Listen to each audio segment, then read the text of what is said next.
TGIF, ladies and gentlemen. Oh, and there goes the mic. Welcome to IRM Media. Have no fear, ladies and gentlemen. I can catch a microphone and do it all live. Don't mind me. We've got a pretty exciting show, just us hanging out tonight. But we do have a few guests popping in to do some updates. But we've got John, we've got Adam, we've got Walt, Zach. My name is Josh Corey. We've got Paul on the plane joining us right out of the gates. Ladies and gentlemen, it's going to be fun.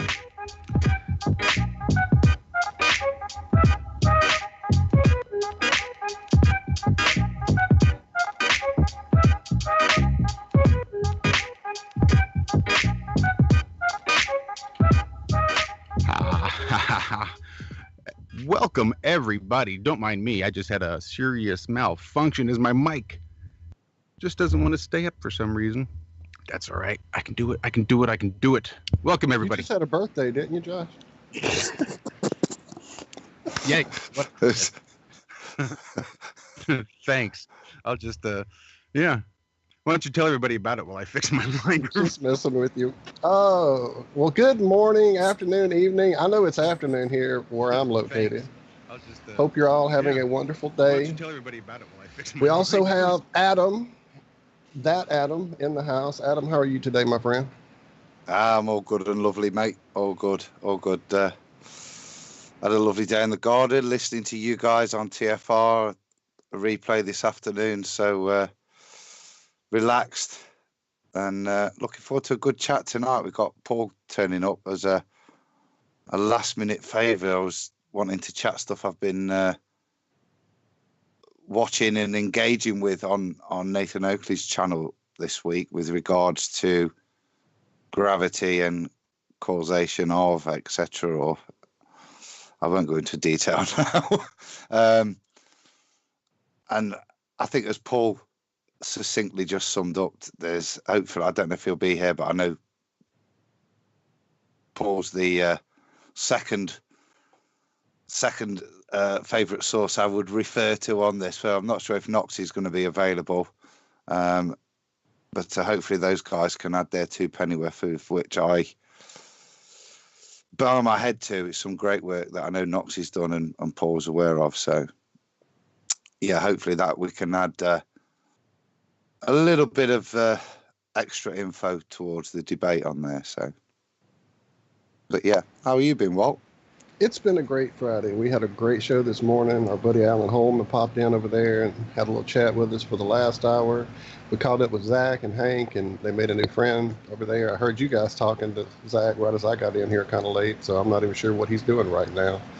But we also haven't said hello to my other mate across the plate, John Savage. Have you made it back in, sir? Hello, Walt. Yes, I have. Yeah, all technical mumbo jumbo going on. Yes, I know it well, friend. I know it well. All over the place. So yeah, it's reboot central here. But yep, doing well. Had a good week. Plumbing mainly. So, but it's got a lot to do with flat Earth, apparently. Exactly. Have you worked it out? Which way to? Up, down, yeah, the bottom, convection currents top, and the density right. of hot water and cold water and how it works, because I'm designing a gravity-only system, you see, so it requires understanding of gravity. Anyway, I'll shut up about plumbing, let you get on with the adult talk. I never cease to be, honestly, even before the show, midweek show, everyone, right, he's crowbarring plumbing. Even with gravity, you've got a plumbing phrase in there.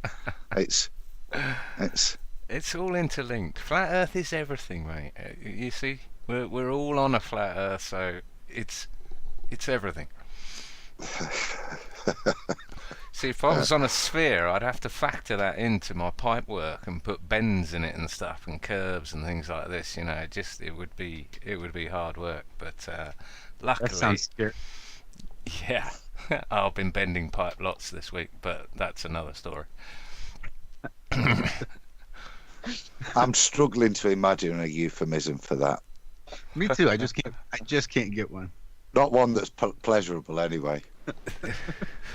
I'm being literal, actually, obviously.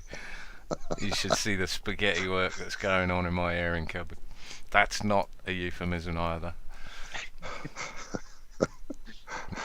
So, Josh, you're the last, I think, until we get Zach. How you been, bro? Oh, I'm good. Yeah, Walt mentioned earlier that I hit my 41st birthday just a few days ago. The 1st of October. Yeah, right. It's about how I feel. I think I got it for it. You youngster. Stand by. Yeah. But life's taken a turn better for the better on it, mate. Well, As yeah. well. I decided I needed to get out of the kitchen for a while, so I got myself new employment. Somebody that's going to pay me a few more life credits for my very precious time. So, yep, I am now helping construct Ophthalmologic. It's going to.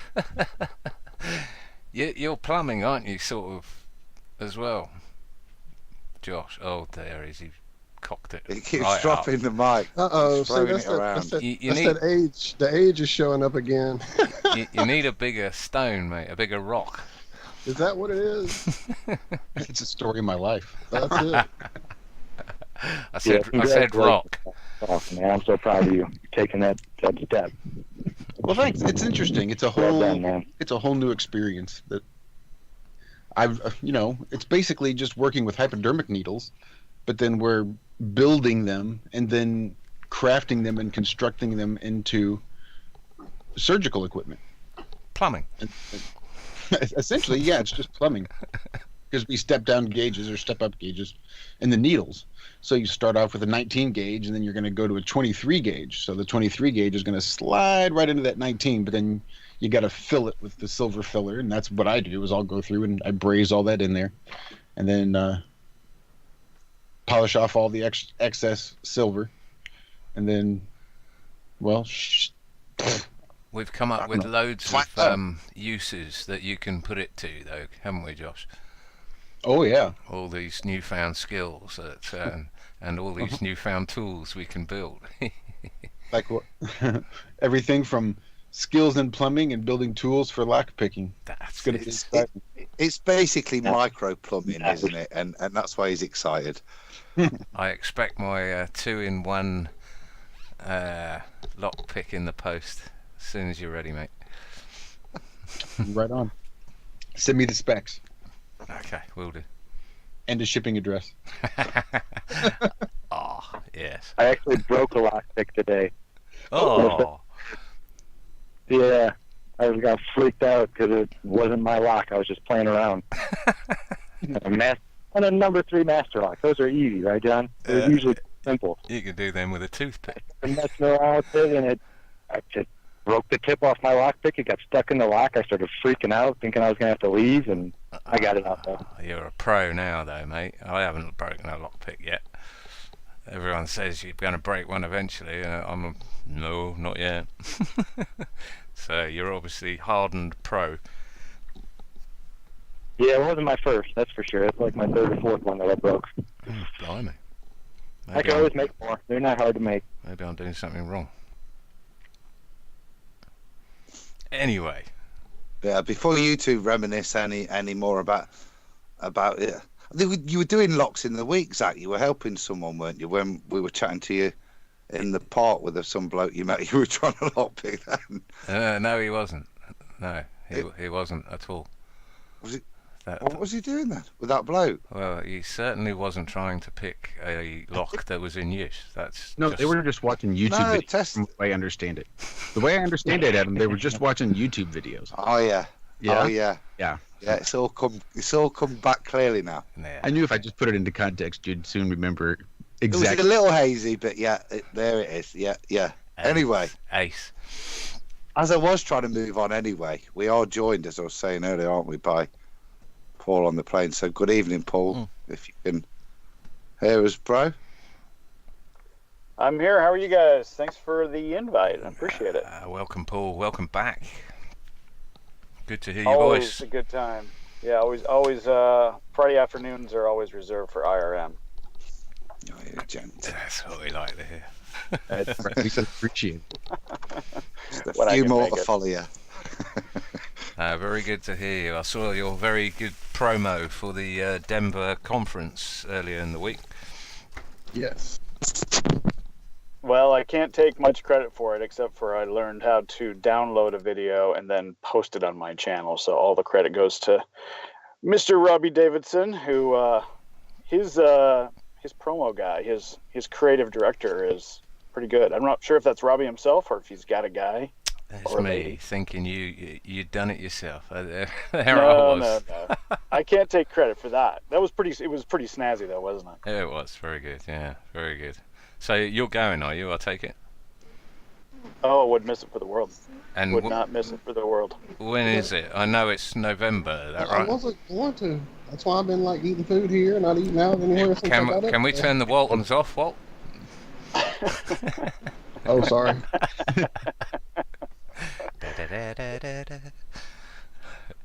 When is it? Sorry. It's the 15th and 16th of November. So I'm actually starting to brush up on my Irish because I am heading over to the Emerald Island in about 3 weeks before the conference, and I'll be there and then going pretty much straight from there to Denver, Colorado. Oh, wow. So I'm going to have all my days and nights mixed up when I get there. Is that a family trip again or business, mate? Are you Well, holidaying again or? yeah, it's family. It's family. Excellent. I'll be working while I'm there, just remotely. But I know you like a trip over there. Yes, you've made a few over there. You've been there once more or than me, twice. mate. Yeah. So Once or twice a year we go. Wow. I get drug over there. actually, whilst we're on that, you were chatting to the guys in Ireland, and I wanted to give a shout out to John Smith Globe Live and the UK tour. That's where we were chatting tonight, wasn't it? And they've been over in Ireland this week. And I just wanted to give people a shout out. I'll get the GoFundMe and stick it in the chat in a minute. But there is a GoFundMe out there, guys, for what they're doing. And this is on a shoestring. It's happening by willpower alone, not by funding. And I think they could do with a bit of help. And if anybody's got a little bit of loose change out there, please give it a go, because what they're doing, I think, is absolutely outstanding. Have you been keeping up with it, Paul? Yeah, a bit. I've seen the last few days they've been in the south of Ireland. They went from Dublin and went over through Cork, through the south, and ended up over in Galway. So looks like they transversed east to west on the island, and the little bits I've been able to catch, it seems to be very effective, and it is the billboard right now for Flat Earth around Europe. So I echo those sentiments for sure. If you've got a few dollars, a few pounds, a few euros, if you could send it to John Smith Globe Live, the GoFundMe. Yeah, if you throw the link in there, that would be great, because they are on a shoestring budget, as you said, but super impactful, no question. Can you bung that link in the chat, Adam? I'm doing it as we speak, mate. There you go. It's in there. So. And from what I've seen, they've been getting some pretty decent response and meeting quite a few flat earthers, surprisingly. Really good stuff. Are they driving? Are they in a camper van sort of thing? How are they getting around? Yeah, I believe it's the camper van. Cool. So it is the billboards. Yeah, there's billboards all over it. Excellent. You can't miss it. Yeah, it's like D Marble's thing on bad steroids. That's right.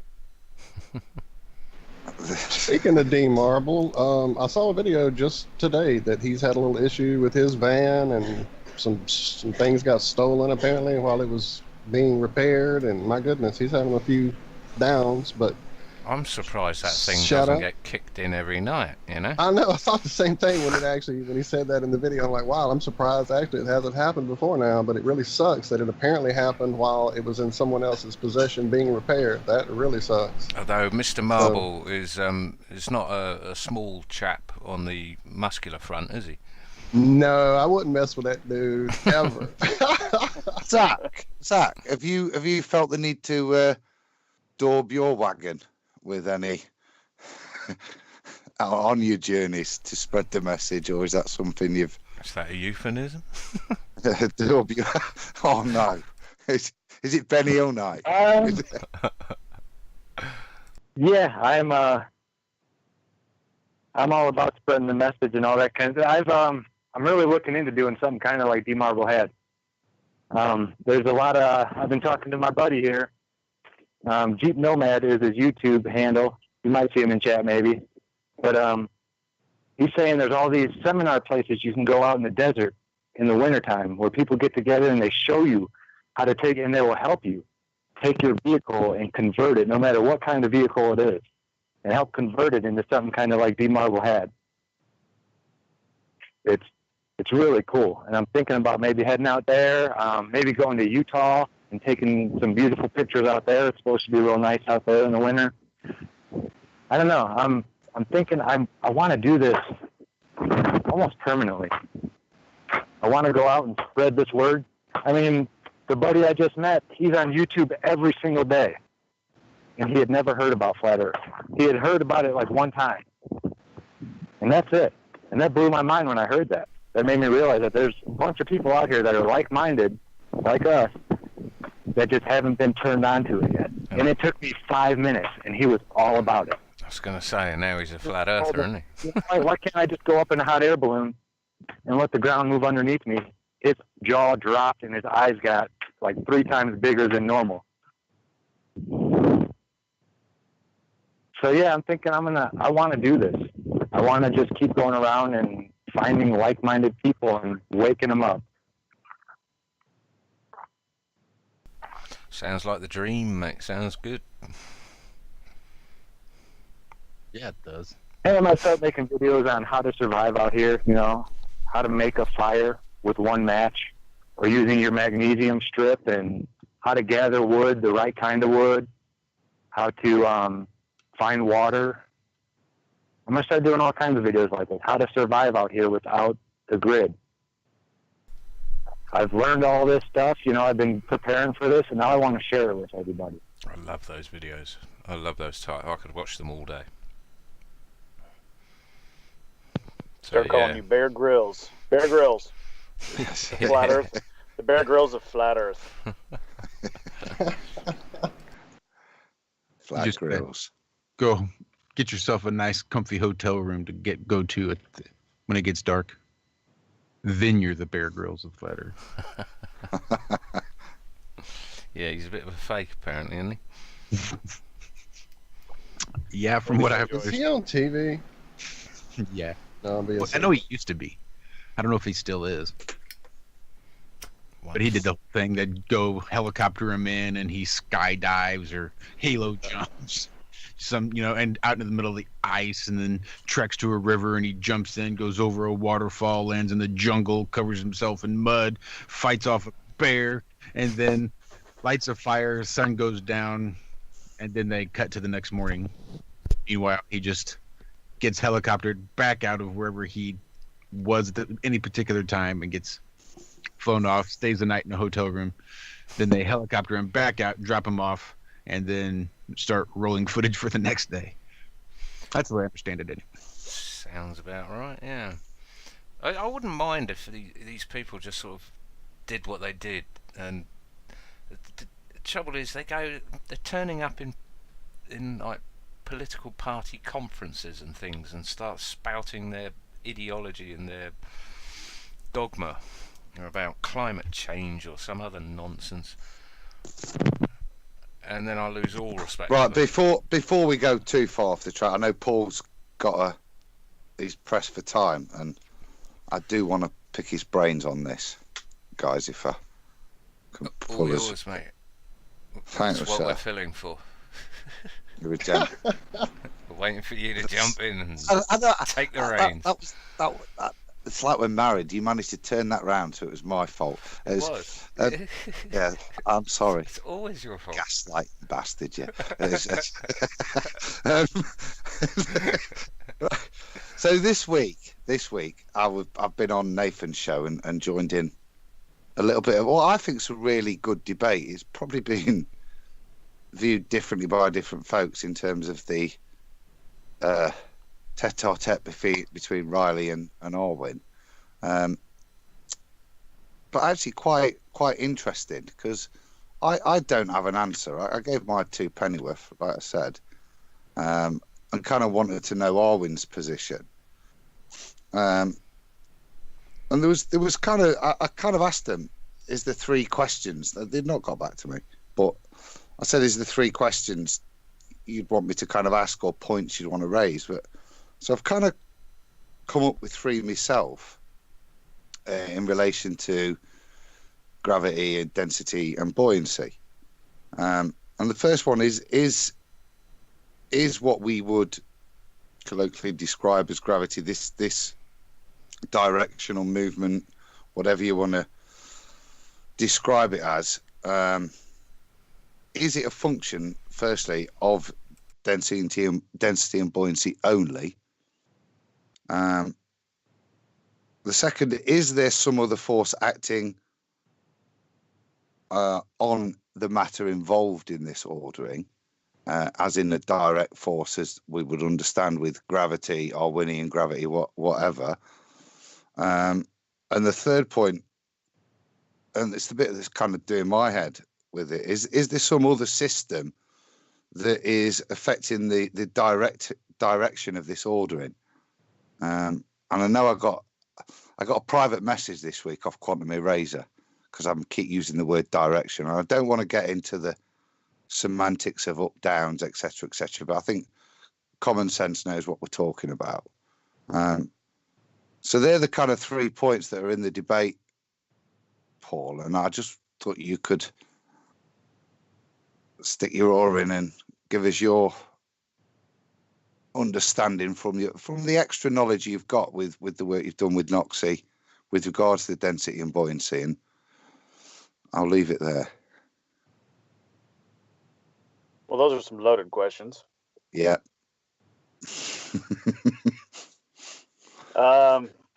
Well, yeah, I want to give most of the credit to my co-host on TFR, Knoxy, who's spent a couple of years really, performing experiments, performing tests, coming and has, what I would call empirical evidence to kind of back up the conclusions that he has drawn. And then obviously our chats, and I've done a few tests of my own, helped him out on some tests. So majority of it goes to his credit for sure. But what we're finding is, in the direction one, he would have to speak more to that. He would, I think he's got some ideas on that. But the first question about, is it a function? I think your question was, is it a function of what, density and buoyancy alone?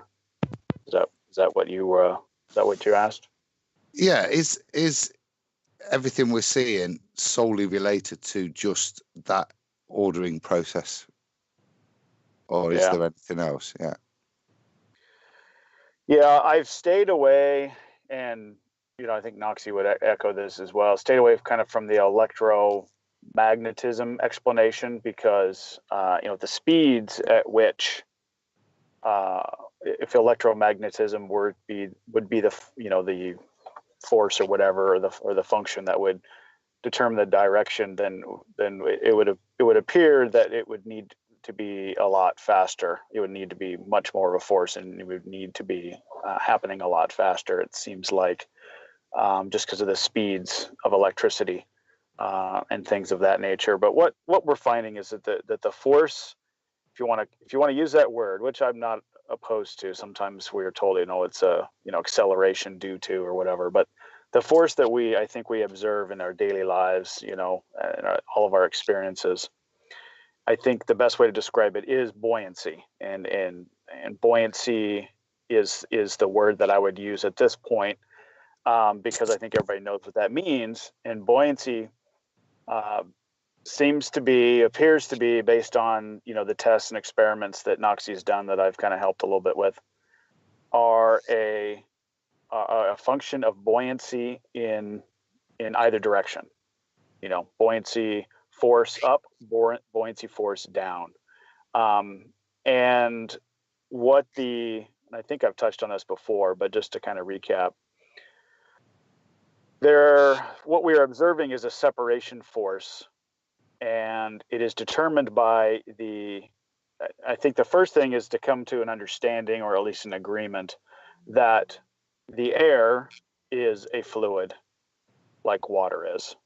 Water we would obviously recognize as a fluid. Air is a fluid as well.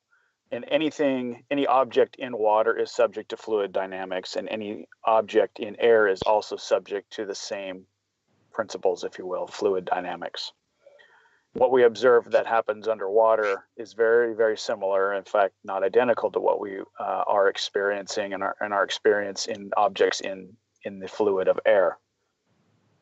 And so the separation comes in between the force, then, is the separation of an object to the fluid that it's contained in. So weight is determined by the ratio between the fluid that's containing the object, and it does it in both directions, and that's ordered by density. So in other words, where this kind of started was weighing a gallon of water in the air, and it weighs about 8 pounds, in a downward direction. If you were to take a gallon of air and put it underwater, you would find that it weighs 8 pounds, but in the opposite direction. And no matter how much water you pour on top of that gallon of air, it still weighs 8 pounds.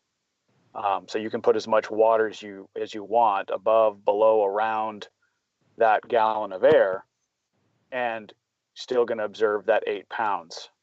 Which, I think that one's really important. I think that one debunks the I would say that the whole concept that buoyancy is due to gravity pulling water around an object and therefore causing it to rise.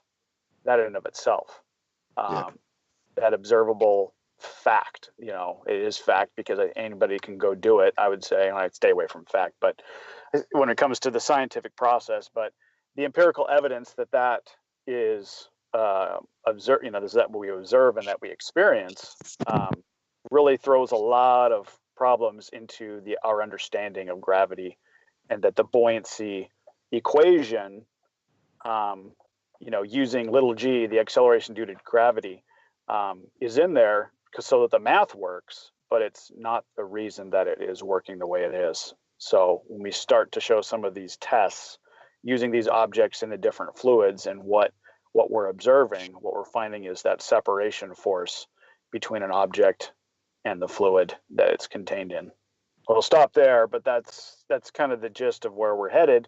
And we've got some videos, and the workshop we're going to be doing at the conference is going to be doing some of these demonstrations, and some hands-on stuff to kind of take it to the next level. So I'd say buoyancy is the best way to describe it, but it's buoyant in both directions. That's interesting. Interesting stuff. Cue Adam. Yeah, I was pondering there. No time to ponder.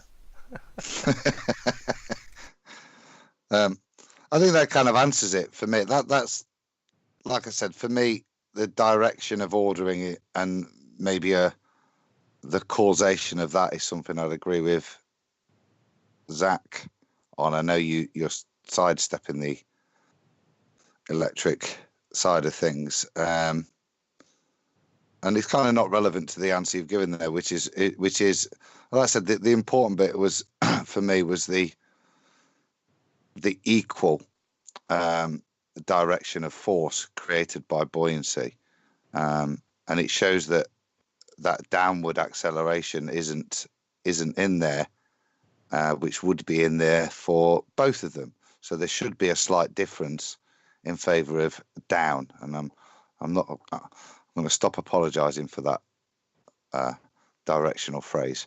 Do you know what I mean? There should be a net difference between the two forces, because if there was a force acting there in separation to the buoyancy forces, it would be demonstrable in that experiment.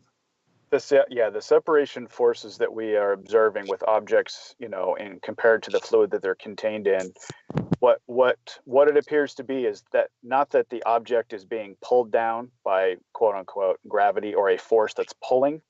It appears to be the fact, like if you're sitting in your chair, you have a buoyant force pushing you down. Okay, buoyancy is pushing you down. You are being separated from the fluid that you live in, air, and that's what's keeping you quote unquote grounded. You're being pushed down by the air. And here's a perfect example of it. Our body balloon, or maybe two balloons, and you blew the one up on the inside, you would be pushed to the outside one. Kind of like that. Like the air is totally surrounding you and, like you said, pushing you down. Yeah. So if we fill up a balloon with our breath, and tie it off and let it go. Okay. The difference only is in the material that the air is covered in, and that is the latex or whatever. And that's then being separated from the fluid that it's contained in. And so it's slowly going to be pushed down to the ground. There's not a big difference between the ratio of the density of that latex and the air that's both inside and outside. There's not a huge separation force. So it's going to be a very slow push down. There, obviously, you fill the balloon with helium, something that's lighter than air. And so the separation force there is going to be, it's going to be not going to be pushed down. It's actually going to be separating in the opposite direction because of, again, that ratio between the density of the object versus the fluid that's contained in. And I think one of the best illustrations that I got was that we've all done this. If you're in a swimming pool, right? And I did this with my son, who's 13 years old. He can barely, he could probably do it now, but when we first did this, he could barely lift me off the ground. If we're standing in the air, he can barely lift me. But in the pool, he can lift me. Okay. When I'm in water and he's in water, he can lift me up very high until we start getting mostly out of the water. What happens is that the buoyancy forces are pushing me down more and more and more as I'm going into the other fluid, right? But when I'm in water, what is my weight when I'm in water? There isn't as much pushing me down. But that's a good illustration to see the pushing down forces of buoyancy as you are trying to lift somebody in a pool when they get leaving the water and going into the air. Does that make sense? Yeah, perfect. That's a great illustration. Matt H. in chat has an interesting comment I will read for you. Specific gravity used in brewing was created long before the theory of Earth's gravity. I don't know anything about brewing. I'm taking his word for it, but interesting. Yeah, and I see somebody in chat talking about the 9.8 meters per second squared. So what that is obviously the fluid dynamics. So, what we observe in the air, the fluid dynamics is what dictates that. So obviously there's air resistance. And if gravity were a real force pulling us down, there wouldn't be that terminal velocity. We would continue to go faster and faster, but we're subject to fluid dynamics. So the air is pushing us down, okay, but we can only go so quickly because of fluid dynamics. And again, every object is going to be subject to the fluid dynamics of the fluid that it's contained in. So in the air, that's what we're basically going to be observing because of fluid dynamics. And pressure plays into this.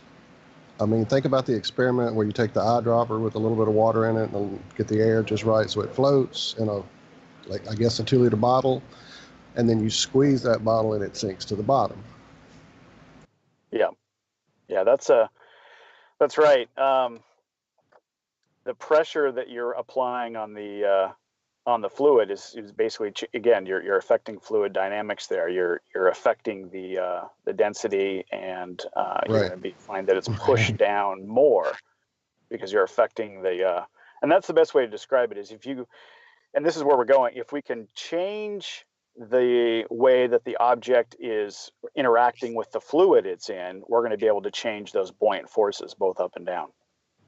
So then you get into vibrations, you get into changing the fluid around us, or at least locally, and being able to levitate. Yeah, sounds like What anti-grav. we would call levitation, but what we're doing is essentially we are reducing that force that's pushing down on us by affecting the fluid that's locally or around us, which totally would debunk gravity. So when am I going to get my hoverboard? I've been waiting since the 80s. It's doing my head in now. Just got to look at the bumblebee, right? Bumblebee is what I think, and what we're potentially seeing, what we're observing in nature is that the bumblebee is using frequency or vibration to affect the fluid that it's contained in, the air, and is able to levitate because its body is so big and its wings are so small. But what it's doing is it's affecting the fluid that it's contained in, and using that to its advantage, and it's affecting the buoyancy. Affecting its buoyancy. I think there's a lot in that, definitely. And the scarab beetle and all sorts of other things. Yep. Yeah.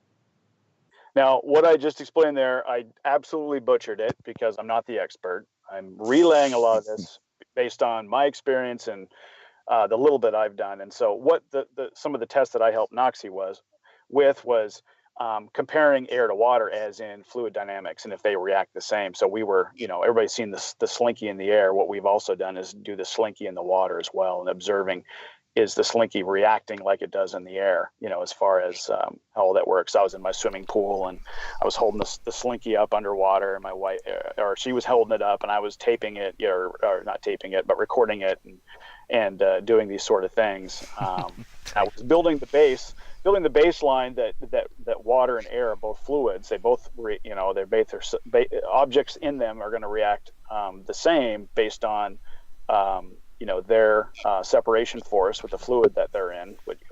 Like I was saying, a body in the water versus a body in the air, or halfway out of the water, how that's changing. And, as you're raising up, like I mentioned, you're going to feel more and more of that buoyant force pushing you down as you're changing fluids. And what happened? Did it work? I imagine it worked the same in water as it would in the air. Exactly. Exactly. Yep. It's just a different fluid, but sure. Objects in it react the same. But obviously, the fluid dynamics is going to affect the rate at which things happen. So we observed exactly the same thing that happens in air, but it happened a little bit slower with the fluid dynamics. Yeah, with the viscosity of the solution that you're in, isn't it, or the liquid that you're in? Yeah. To round it out, what it is there's obviously a separation force, and you can really observe this when we're starting to talk about water and air, because then you've got two fluids, and there's a superior fluid, and then there's the inferior fluid, and that's where we're starting to get into understanding more about buoyancy. Then is just comparing the two fluids and doing tests with them together, air and water. That's what you'll see a lot in the video.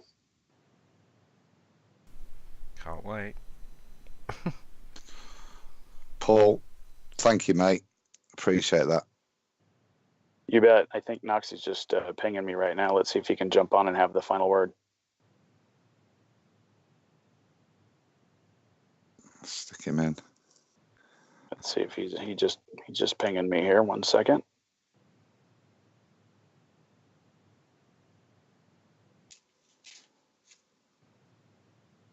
Well, I'll take this moment to tell everybody in chat, I appreciate all the chat that's going on right now. We have a whole and crazy, insane discussion going on that's just way beyond me repeating on the air here. Go check it out over there. Get in the chat. Get in the discussion. Trying to, sorry, I'm closing things. Got too many windows open here. Well, thank you, everybody in chat. I appreciate it. If you hadn't hit that thumbs up, hadn't shared, hey, Knoxy, what's up, man? There he is. There he is. Right, how's it going, man? Evening, Knoxy. Welcome, Knoxy. Coming in to save the day. Welcome back. Glad to have you again. Welcome Oh, back. it's good to hear these familiar voices, man. It's like candy to my ears, you know? Yeah, you've been missed. How you doing, Knoxy? Exactly. Knoxy saved me. I'm over here butchering all your work, and I really just need you to solidify things here. He's done a great job, Knoxy. He's putting himself down. But Adam, did you want to run it past Knoxy? No, yeah, please, mate. I didn't understand a word Paul was on about, so I was just being polite. Touche. No. He has. He's summed it up nice, mate. But I think you could probably speak with a bit more authority and experiment-wise in terms of ordering the equality of the upward and downward buoyancy. I think Paul started with the great example with regards to the water and 8 pounds of downward force and 8 pounds of air upwards. Oh, okay. Yeah. So that experiment, and I thought I was a genius when I came up with it, but come to find out, Archimedes, if I'm not mistaken, did that in around 200 something BC. So basically, you have a gallon of water, weighs 8 pounds. I'm sure. So Paul, you're saying Paul went over this already, right? The gallon of water weighing 8 pounds in Yeah. I just described that. Yeah, 8 pounds of water in the air, approximately, or excuse me, a gallon. Excuse me, a gallon of water is about 8 pounds in the air, and then I said in a swimming pool, it's 8 pounds in the opposite direction, the air, and right.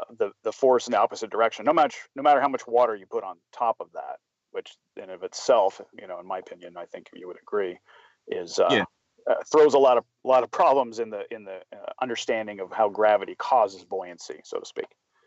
Exactly, and therein lies the problem with gravity. So the buoyancy equation, if you look at it closely, the equation for simple buoyancy, it doesn't account for the container of fluid that the object is in. So you can have an object in a pool of water that, the water could be weighing 10 tons, right? That has nothing to do with how much lift is going to be on that gallon of air. It's always going to be 8 pounds. And that's why it's a problem. And here's why. Now, we have, basically came to the conclusion that buoyancy is not any kind of substrate of gravity. It's not an opposite, a force that's counteracting gravity. It has nothing to do with any downward pull. They'll tell you that, okay, so think of a seesaw, right? Now, if your kid gets on the other side of the seesaw, there's no way that he could lift you up in the air, right? Because you just weigh more than him, right? So they're basically, but what they're telling you in the whole gravity buoyancy is that the weight of the water is basically going down around the object and lifting it up, right? But here's the problem with that. Okay, so your kid, the only way he can make you go up on that seesaw is if he weighs the same amount as you, right? Or more. He has to weigh a little bit more than you, right? Yeah. The buoyancy equation tells you that the pull, the container fluid does not matter. So not only if I have a ton of water, would it not matter? If I have a tiny bit of water, it will not matter, as long as I can submerge the object, right? You know why? Because it's the force of separation. So what I'm saying is, if I have 8 pounds of water, if I have a gallon of air, right? And I know that gallon of air is going to weigh 8 pounds in the opposite direction, 8 pounds going upward, right? Follow me? If I only have 4 pounds of water, there's no way that 4 pounds of water should be able to generate 8 pounds of upward force. Do you hear what I'm saying? Mm-hmm. But it does. because it doesn't matter how much water you have because there's no downward pull. It has nothing to do with a downward pull. It is the force of separation. And I've done this experiment and I've recorded it and it's coming out in our documentary. And it's 100% proof that gravity due to mass doesn't exist. So our air literally has downward buoyant force on us. And remember, me and Paul were on the show. Was it last night? No, it was a couple nights ago. It feels like last night. Man, my days are going by so fast. But on Tuesday, we were talking to that one kid from the Hex podcast, and we were just talking about like when you're inside of a swimming pool and your kid can lift you up, right? But he can only lift you but so high.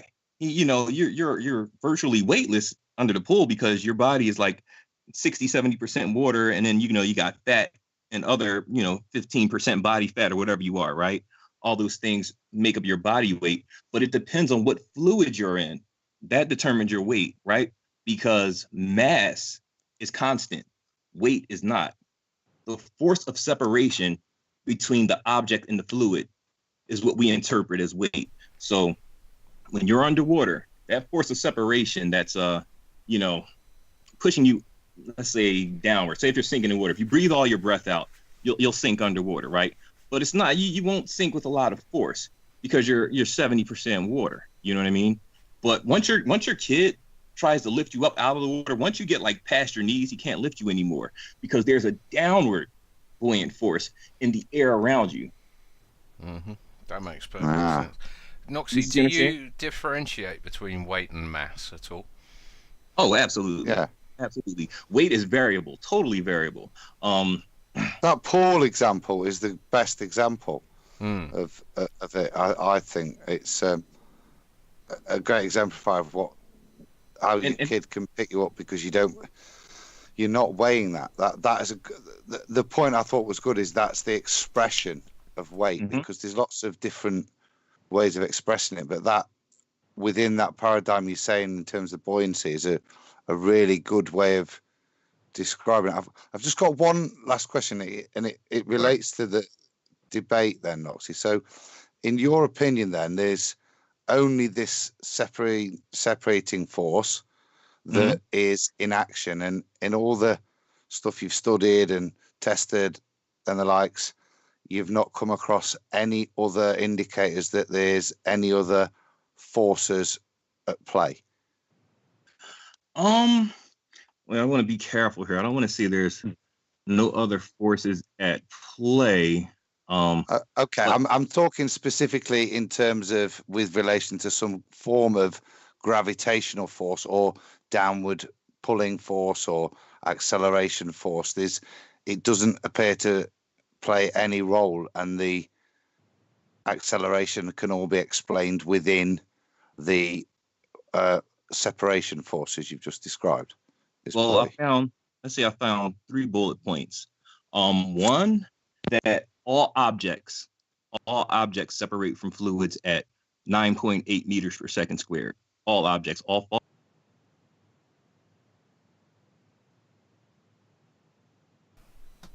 Oh, bugger, what happened there? Sorry about my ringer. I got to turn my ringer off real quick. That's fine. You got to all objects fall at the same rate. Yeah, 9.8 meters per second squared. The only thing that stops them, the only thing that makes a balloon full of your breath fall to the ground slower than 9.8 meters per second squared is what? Air resistance or fluid resistance. Same thing goes for objects rising. A helium balloon only rises slow because of air resistance, right? Fluid resistance. Same thing for something falling. Now, if we had a substance, say something lighter than helium, lighter than hydrogen, right? But and that you could fit in the size of a balloon, but maybe the negative weight of a bowling ball, right? We would see it shoot upward at 9.8 meters per second squared and it will level out. But there's no substance here on Earth that really does that. And not one that I've observed, no natural substance, right? So people ignore it, right? But it has to be respected nonetheless. So that's one thing. All objects do separate at that speed. So there has to be an invisible constant that governs that. 2, what was my second bullet point here? Okay, 9.8 meters per second squared. Oh, the Michelson-Morley experiment. The ether is real. I 100% believe that. Now, it's not like I can see it or whatever, but the ether is real, and it has I believe it has a downward buoyant force. I'm doing a little bit more work on that. So I don't want to say it as fact or anything, but that's where my studies are right now, and when they basically denounced the ether because it would debunk gravity. I'm sure you guys know about the Michelson-Morley experiment. You've been doing this stuff way longer than I have. So. Absolutely. As far as studying flat Earth, I think that's like Flat Earth 101. Is go check out the Michelson-Morley experiment. And it's something else. I totally forgot my third bullet point. The phone call messed me up, but yeah, it'll pop back in. Don't sweat it, man. We've done an amazing job again, filling us in on all this. And I want to reiterate on that whole thing about 9.8 meters per second squared. My third bullet point was that the equations work, right? The buoyancy equation works. It's their definition that's wrong. That's all it is. And that's why when you try to tell someone, oh, gravity doesn't exist, it's just buoyancy, the first thing they'll do is they'll go and look up the buoyancy equation and they'll see G there. And what do they call G? G is the constant due to gravity, right? The fact that they call it the constant due to gravity is totally wrong. How can the constant be due to a theoretical force, right?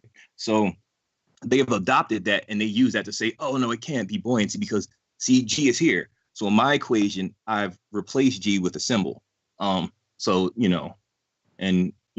get, deeper into that in the video. But if you look at something like a feather and a bowling ball falling in a vacuum, right? What's happened there? You can't have an absolute vacuum, right? Now, you can have very close to a vacuum, but mathematically, you can have a vacuum, an absolute vacuum. But in reality, you can't, or else the container would implode on itself. So there are particles still in the vacuum that are spread far apart, very far apart. And what does that do? That removes air resistance. And what did I say? All objects separate at 9.8 meters per second squared when you remove air resistance. That's why the feather and the bowling ball can fall at the same speed. Because all you have, what's in between? A lot of research on all the equations and whatnot. Say it again. Is the density of an object, would that make the gravitational force towards it in their explanation? Mass is attracted to mass. Would a denser mass attract more to it in the way they put it? Like if you had a lead ball and a baseball, would the lead ball attract more dust to it? Density attracts nothing. Only thing that causes attraction is electromagnetic. I'm just saying in their explanation of how it works. Oh yeah. In their explanation, masses attract masses. Would a denser mass, in the way they put it, would a denser mass attract more? Yeah. Oh, absolutely. It would attract more, and more density object would attract more. They say like a freaking what they call it, a neutron star, whatever kind of star is like so dense that light can't escape it because of the gravitational pull. It's all BS. They blame it's something we can't even recreate. If you try to recreate the Cavendish experiment, and that's where the mass attracting mass, you can't do it. It'll come up inconclusive every time because it has nothing to do with any kind of attractive pull. Because of if that were true, right? If that were true, that mass, the mass of something generated this gravitational pull, right? Okay, so mountains are attached to the earth, right? You would be able to walk up the side of a mountain, and as soon as you started walking up, the field of gravity would change. You know what I mean? Like you would be able to walk up the side of a mountain with your hands in your pockets. And it's totally ridiculous. And speaking of mountains, do you know what we found? Now they tell you the further away you get from the earth, the lighter you will become, right?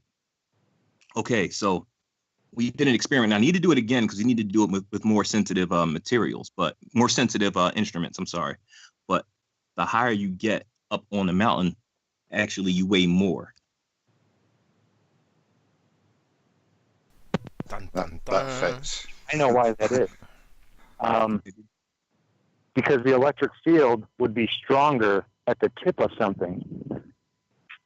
Like if you had a flat plate and it had a little needle sticking out of the middle of it, most electricity would be strongest at the tip of that needle as you're like going up the mountain. Well, we're talking about higher altitude in general. Stuff is all based on electricity. Oh, okay. So you subscribe to the downward force being caused by electromagnetism. No, not electromagnetism. Electricity? The electric field only. No magnetics involved at all. Just the flow of the electric field from the positive above us to the negative below us.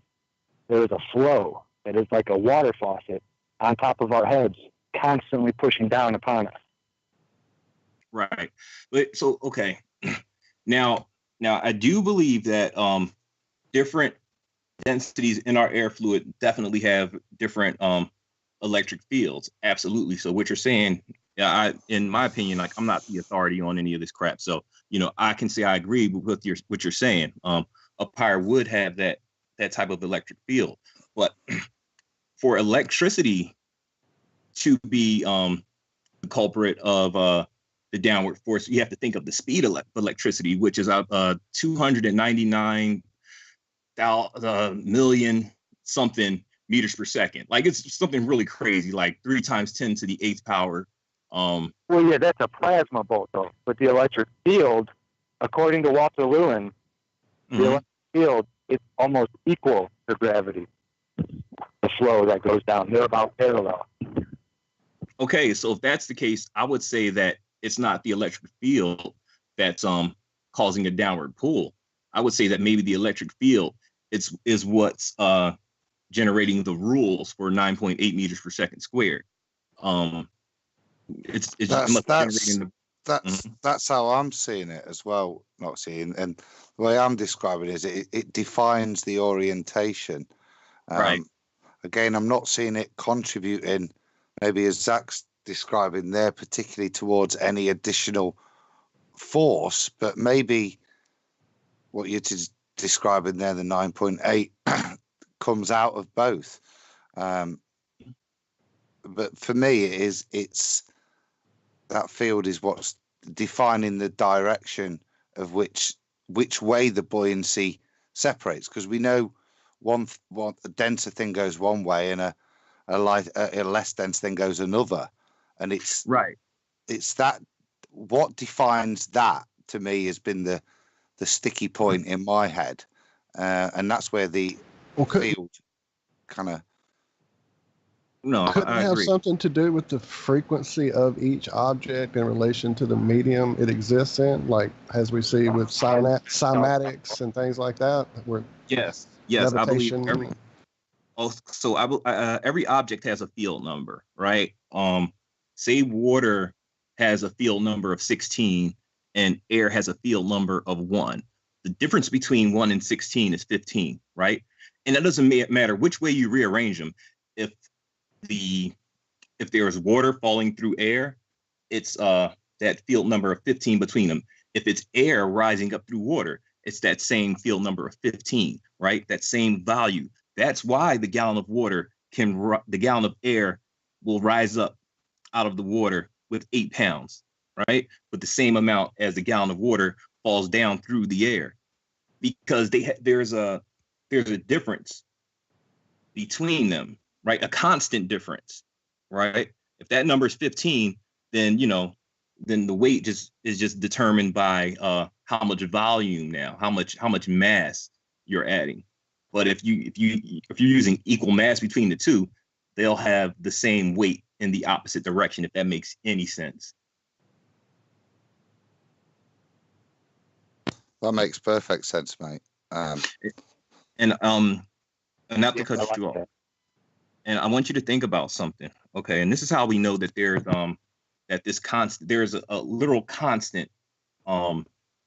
And I'm not saying it's not an electromagnetic field, but electromagnetic fields, they change, as you go up or down. But if you're in a plane and that plane is approaching free fall, all objects, the buoyancy turns to 0. because you're catching up to that speed, 9.8 meters per second squared. If you exceed that speed, if you add an outside force and exceed that speed, then the buoyancy will reverse and objects will begin to float upward because they're trying to respect that constant. That's how you know there's a constant movement. Now, did it become anti-gravitational, or did something change with the electric field? No, it's following the laws of this constant. So that always has to be respected. I thought actually changed the electric field. Mm-hmm. Taking a positive and a negative charge and put them on the plates that were, I put the negative on top and the positive on the bottom. And I could get a little piece of paper to actually stick to the negative plate on top. Mm-hmm. Well, that's an electromagnetic field, though. That's electromagnetism. Magnetic. That was just the electric field. No, it's but it's interpreted as electromagnetism. Electricity and magnetism are almost one and the same thing, honestly. Right? They are. Magnetism is just like a controlled, how can I say, field of electricity. That's why you can use a magnet to create electricity and vice versa. So yeah, like you like I understand what you're saying, right? Are created by electricity. You have to have electricity to make the magnet. Yeah, right. I always think of it, Zach, as like storing the electricity for you. And you know, think about it, like lightning strikes all the time and just like heats up the air and stuff. That would just be totally crazy if like lightning strikes and charges the air at the bottom and our weights changed. That'd be totally insane, but that doesn't happen, you know. So you know, it's just something to think about. It's something I've been studying for a real long time. And I'm pretty positive. Even from the last time I talked to you. Say it again. You came on. You really gave me a couple of things to think about a lot. Okay, cool. Yeah. I'm telling you, it's one of those things that it keeps growing, you know. And I don't want to keep it all to myself. So I'm really trying to get this thing out by the 15th because I need you guys to check it out. I want scientists to look into this and maybe think of things that I haven't thought of, be able to observe things that I don't have the means to observe right now, you know, because when I show you guys this, I know, like when someone's talking, sometimes it's hard to visualize, but when I actually show you what I'm talking about through these animations and through practical experimentation, you guys can do all the stuff I'm doing at home. You know, you can do it. You can recreate these experiments yourself for under $100. You get what I'm saying? Nice. Well, that's a great trailer, a great plug, mate. So when are we getting this? Did you say 15th? I'm trying to have it done by the 15th. I'm going to show it to Paul first. We're going to look into it or whatever, and it'll be released probably a few days after that. Brilliant! I can't wait. I can't wait, Knoxy. I appreciate you guys having me on. I really do, man. I rarely get to talk to flat earthers, you know, here in Philly where I live. So it's like hanging with my friends when I'm talking to you guys, you know. You're always welcome, man. You are in family, my friend. Yeah.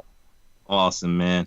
I gotta go. I have to actually have to do some filming early tomorrow morning. So I gotta finish getting everything together, all my gear and stuff. But love you guys, man, and I appreciate you having me on. Thanks again, Paul. Thanks so much. Thanks again, buddy. Thanks, Knoxy. Love you, man. All right, guys. I'll talk to you later. All right. Take it easy, mate. Take it easy, man. Peace. Never fails to get me thinking, old Knoxy, on that one. And every time, man. Now you see what I go through. Show as well. I've never thought of. You guys see what I go through on a daily basis now, because we talk, well, maybe not daily, but a couple times a week. We're talking about this or that, and I just always leave it, and I'm just like, oh man, I never thought about that. That's a good point. I mean, it's just he makes my brain do that all the time.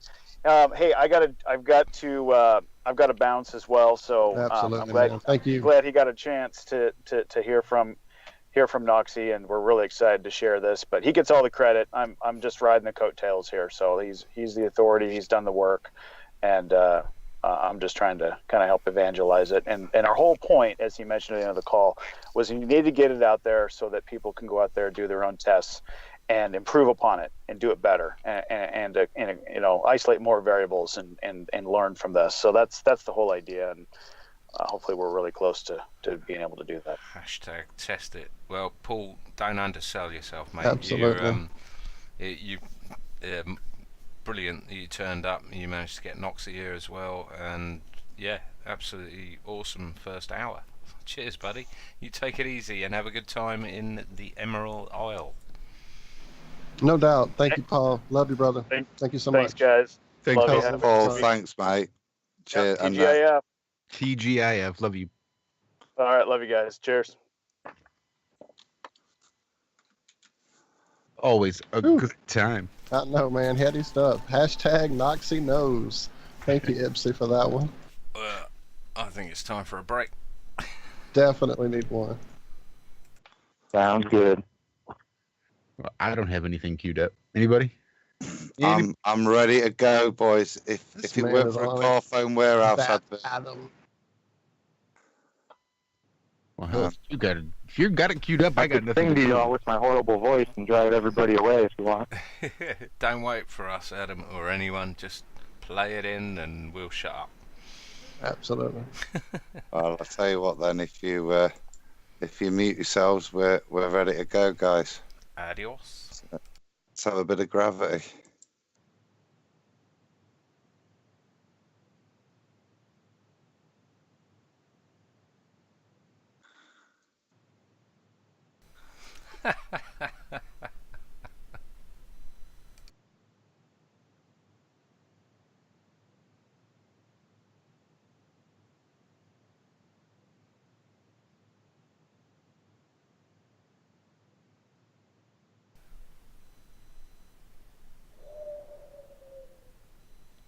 Oh, you've done it again, haven't you? I can't hear it.